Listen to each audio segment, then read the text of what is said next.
Good morning students. आज का हमारा टॉपिक है कि जो पोषक तत्व यानी पोषण से संबंधित गवर्नमेंट द्वारा लागू की गई कौन कौन सी नीतियां हैं कि हमारे देश में कुपोषण के शिकार ना हों, और उनके लिए गवर्नमेंट द्वारा बहुत सी नीतियां चलाई गई है। अब उन नीतियों के अंतर्गत देखिए कौन कौन सी नीतियां अपनाई गई है।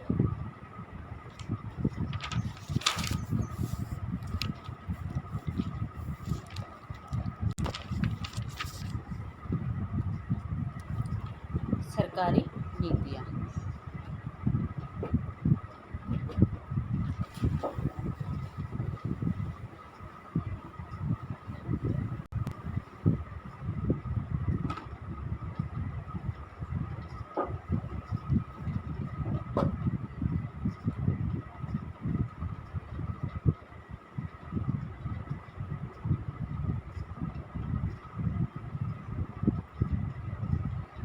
ये है सरकारी नीतियाँ जो पोषण से संबंधित जो भी समस्याएं थी उनको ख़त्म करने के लिए सरकारी नीतियाँ अपनाई गई, जिसमें किस टाइप की नीतियाँ रही, किन किन को इसमें शामिल किया गया है। आइए जाने।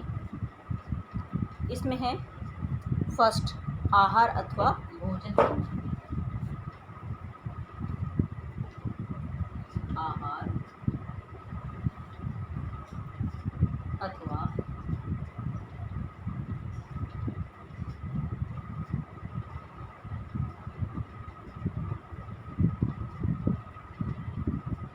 भोजन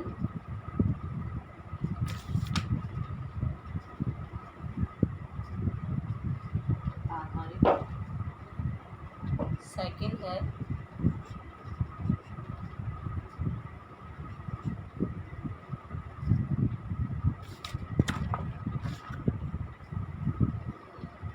है इसमें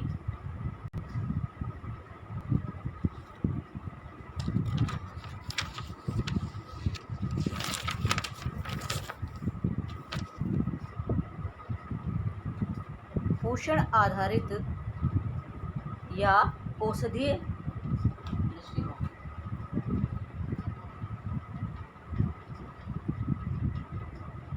पोषण आधारित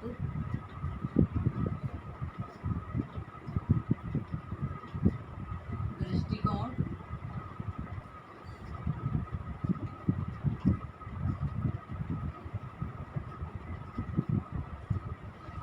अथवा औषधि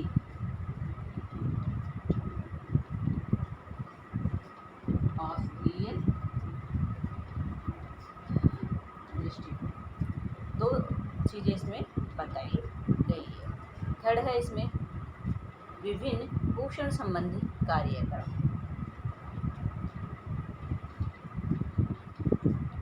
विभिन्न पोषण संबंधी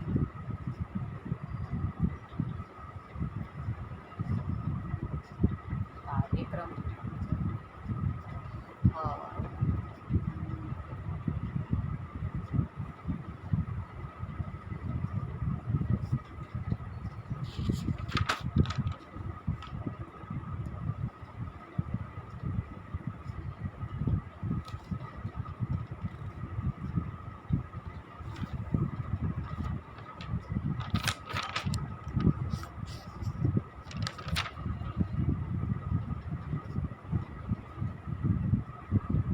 ठीक है। तो 3 प्रकार की नीतियां हैं गवर्नमेंट द्वारा अपनाई गई। अब देखिए विभिन्न पोषण संबंधी कार्यक्रम में कई प्रकार की योजनाएं चलाई गई। अब कौन सी योजनाएं चलाई गई है ये हम देख लेते हैं। फर्स्ट है, मैं एक बार ओनली पॉइंट्स यहाँ पे राइट डाउन कर रही हूँ, उसके बाद हम इसकी विस्तृत जानकारी हासिल करेंगे। एकीकृत बाल विकास योजना।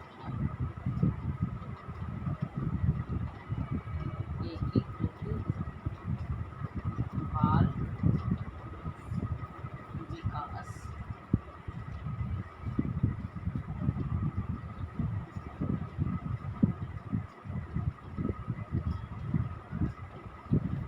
योजनाएं सेकंड, भोजन सुरक्षा कार्यक्रम, भोजन सुरक्षा कार्यक्रम। इसके अलावा और भी है, लेकिन यहाँ पे हमारे पास इतना स्पेस नहीं है, इनको हम वैसे ही पढ़ लेंगे, बहुत सारी हैं वैसे तो इसमें। अब है देखिए, आज हम जो मैंने ब्लैक बोर्ड पर राइट डाउन की इन सब के बारे में जानकारी हासिल करेंगे। फर्स्ट जो नीति है हमारी वो है आहार अथवा भोजन आधारित कार्य नीति। इसके अंतर्गत किन चीज़ों को शामिल किया गया है?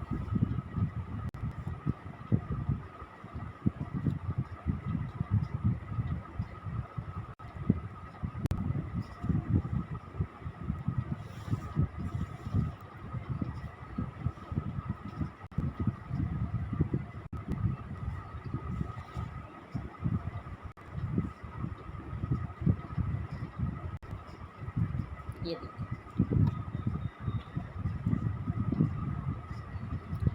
इसमें फर्स्ट है आहार या भोजन आधारित कार्य नीति। आहार भोजन आधारित कार्य नीति एक प्रकार की निवारक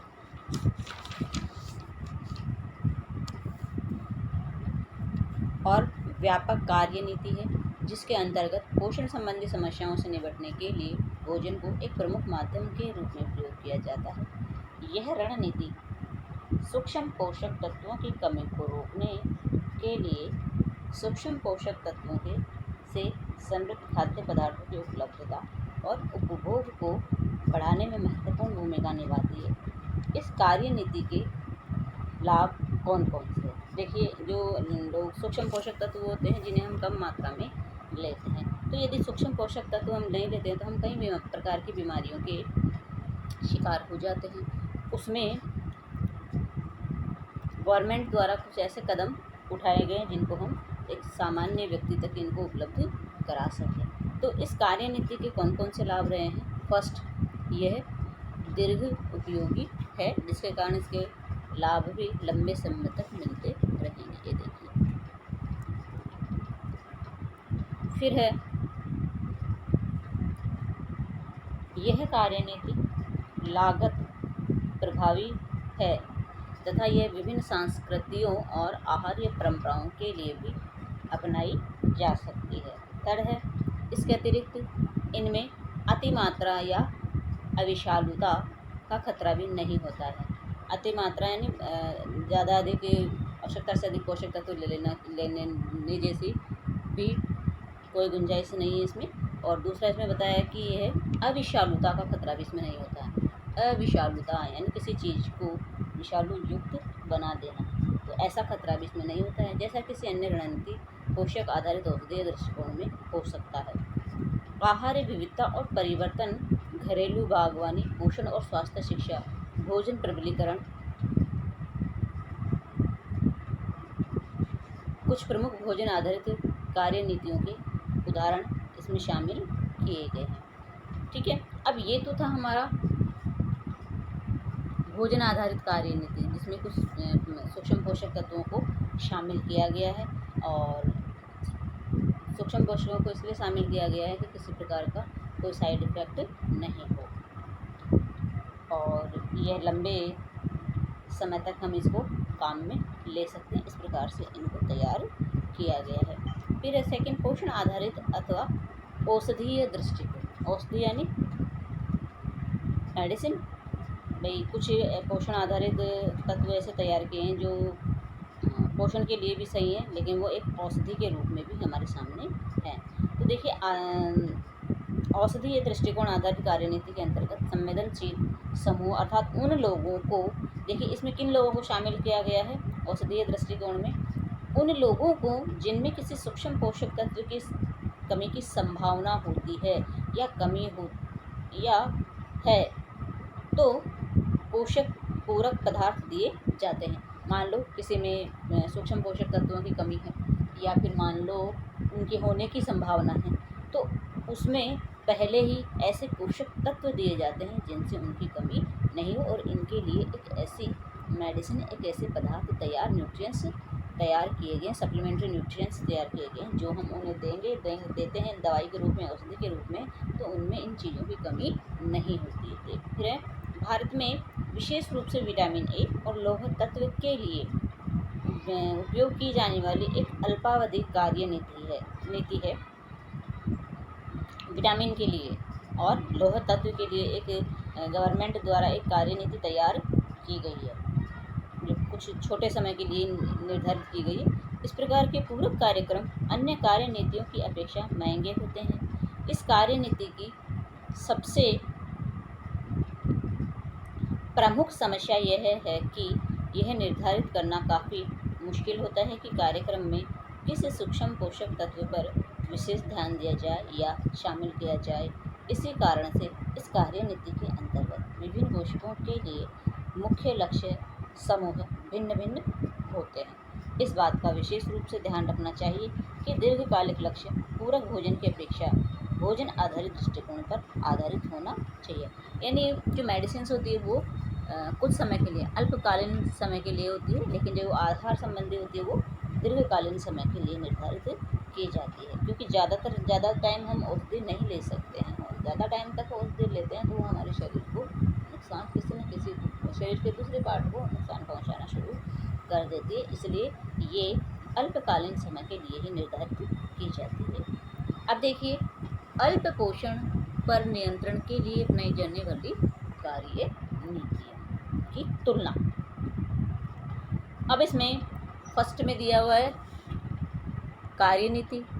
अब किनके लिए यह उपयुक्त है, भाई जो कार्यनीति अपनाई जा रही है वो किस आयु वर्ग के लिए उपयुक्त है, फिर इसके लाभ क्या है, ठीक है। फिर है चुनौतियाँ, या फिर हम कहें इसकी हानियाँ भी हो सकती है, ज़रूरी नहीं है, क्योंकि एक चीज़ के दो पहलू होते हैं, सकारात्मक नकारात्मक। इसीलिए तो हम मेडिसिन कम से कम लेना पसंद करते हैं, क्योंकि जैसे एक चीज़ का फ़ायदा होता है तो शरीर के दूसरे पार्ट्स को ये नुकसान पहुंचाती, हानि पहुंचाती, हार्मफुल होती है। इसलिए हम इसे कम समय के लिए ही लेते हैं, ताकि हमारी एक बीमारी दूर हो सके, और हमें कभी भी इन दवाइयों का आदी अपने आप को बनाना भी नहीं चाहिए। एक लिमिट में ही रह करके हमें इनका सेवन करना चाहिए। तो फर्स्ट है कार्यनीति, इसमें है खाद्य प्रबलीकरण। अब देखिए, खाद्य प्रबलीकरण यानी जो खाद्य पदार्थ हैं उनमें हम किसी न किसी चीज़ का मिश्रण कर देते हैं, तो उसमें मिश्रण करने से हमारे शरीर में बहुत सारी चीज़ों की कमी होती है, तो उनसे उन चीज़ों की पूर्ति हो जाती है। तो जैसे कि नमक, जो नमक बन करके तैयार हो के आता है वो तो सही है, लेकिन उसके अंदर क्या होता है कि पूर्ण रूप से हमारे शरीर में जो नमक की मात्रा है, जो पूर्ण रूप में आयोडीन की कमी को पूरा नहीं कर सकते हैं, तो इसलिए आयोडीन युक्त नमक ही चलाया गया, यानी उसमें कुछ ऐसे मिश्रण तैयार किए जाते हैं जो आयोडीन की मात्रा को या आयोडीन की कमी को पूरा करते हैं। तो नमक में किस चीज़ का मिश्रण किया जाता है? आयोडीन का किया जाता है, जिससे हमारे शरीर में आयोडीन की कमी नहीं होती।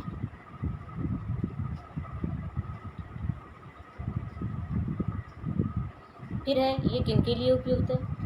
अब ये जो खाद्य प्रबलीकरण है, ठीक है, यानी भोजन को पोषक तत्वों द्वारा पुष्ट करना, यानी और कहीं ऐसे जैसे डिब्बाबंद जो सामग्री आती है उनमें भी किसी न किसी चीज़ का मिश्रण किया जाता है जो हमारे स्वास्थ्य के लिए सही होता है, और उन पोषक तत्वों की जांच पड़ताल करके ही कि किसका मिश्रण किसमें हो सकता है और उन्हें मार्केट में उतारा जाता है। फिर है ये किस आयु के लिए, यानी सभी आयु वर्ग के लिए युक्त होता है। आयोडीन युक्त नमक सबके लिए सही होता है। फिर है इसका लाभ क्या होगा? मूल्य प्रभावी होते हैं, दीर्घ उपयोगी होते हैं, व्यापक क्षेत्र इसका होता है, मतलब कई लाभ होते हैं इसके। फिर है इसके देखिए हानियाँ, या फिर कहें इसकी चुनौतियाँ हमारे सामने क्या है? खाद्य उद्योग की भागीदारी अनिवार्य है। भागीदारी यानी रिस्पॉन्सिबल होना ही चाहिए। जो भी खाद्य पदार्थ इन कारखानों में, उद्योग, कुटीर उद्योगों में, या जहाँ पे भी ये वृहत उद्योगों में कहीं पर भी ये तैयार होते हैं, तो वहाँ पे जो खाद्य उद्योग की भागीदारी अनिवार्य रूप से होनी चाहिए। फिर है पोषण और पोषकों के महत्व के बारे में लोगों को जागरूक नहीं करता है। अब इसमें क्या कई बार क्या होता है कि कोई भी प्रोडक्ट मार्केट में जब उतारा जाता है तो पोषण और पोषकों के महत्व के बारे में लोगों को जागरूक नहीं करता है। तो हमें क्या चाहिए कि हमें लोगों को भी जागरूक करना है। फिर है लंबी अवधि वाले दीर्घकालिक आहार्य परिवर्तनों की ओर अग्रसित नहीं करता है। फिर आहार्य परिवर्तनों को प्रोत्साहित भी नहीं करता है। तो इसके कई लाभ हैं तो कई इसकी हानियाँ भी हैं। लेकिन ये हानियाँ कब होती है? जब हमें किसी प्रकार का कोई ज्ञान नहीं होता, हमें उस चीज़ की समझ नहीं होती है, तभी हम इन चुनौतियों का सामना करते हैं, अन्यथा हम नहीं करते। फिर है सेकंड,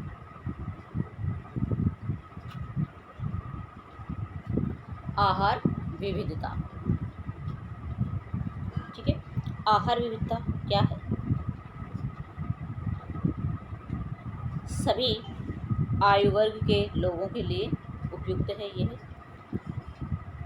मूल्य प्रभावी, दीर्घ उपयोगी, व्यापक क्षेत्र, बहुत से सूक्ष्म पोषक तत्व एक साथ उपलब्ध हो जाते हैं इनमें। भोजन सुरक्षा में सुधार होता है। फिर अब देखिए, एक तरफ लाभ बताएं तो दूसरी तरफ इसकी हानि भी है। भोजन संबंधी व्यवहार में परिवर्तन की आवश्यकता होती है। आर्थिक विकास की आवश्यकता होती है। आर्थिक तो मनी तो इम्पोर्टेंट होती है कि यहाँ पे हमारे पास पैसा भी होना चाहिए, तभी हम इनको प्रॉपर रूप से ले सकते हैं। कृषि नीतियों में परिवर्तन की आवश्यकता।